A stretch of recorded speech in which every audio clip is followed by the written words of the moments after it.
Today is June 3rd. I'm out back getting ready to do a little cleanup. I got the security guard keeping an eye on anyone approaching from the north.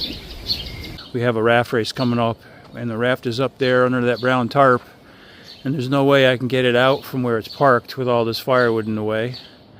So that's one of the reasons why I'm putting a big push on getting this done as soon as possible. I have till August 2nd. Just trying to pace myself so I get it all done by August, and then we'll pull that raft out and get it ready to go.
So we're all done with the cleanup. We ended up with 20 gallons of sawdust and shavings. So it's going to come in handy. So this area is all cleaned up. We got all the firewood picked up. The yard is raked, because if you leave the sawdust down too long, it kills the grass. I already beat on the grass quite a bit just from walking on it and swinging the axe and all the work I've been doing. So over here, I got all the pieces stacked up on pallets. There's some logs I processed just to move them out of the way. Here's some of the stuff I moved today. So I got room for another pallet right there, and I can double this up if I need to, but I want to keep this up off the ground. I can split it smaller at my heart's content, but right now I want to get these all knocked down and move to the side. Then I'll be able to back up a vehicle up to the raft, get it all uncovered and pull it out and get it ready for the raft race. So it's all up in here. There's no way I'd be able to get the raft out with all this stuff in the way. And I can't pull it out cockeyed because we're parked right up against an oak tree back there. And if I tried to swing this around, it would hit the oak tree and crush the stern of the boat. So you might ask, what am I going to do with all this stuff right here? Well, I'll show you.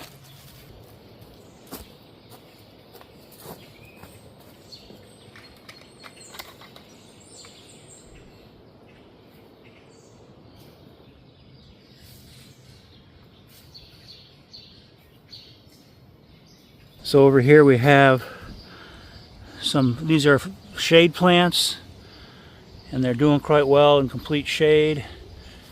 So there's some more over here. These are some more stobies, and I'm not sure what that is. And over here we have a coral bells, I think it is. It's like a red plant. It's good for the shade. Baneberry right there. Those get little berries. Clusters of berries on the top. Where these sticks are was some bulbs I found. I plugged them in and they're in there somewhere. I don't know if they're going to come up in the spring or not. It looks like something's coming up right here. Not sure what that is, but that bulb was viable. This is lemon balm here.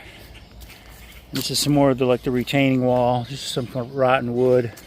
Found some more bulbs. I put a screen over it with a rock because the squirrels like to dig up anything you plant.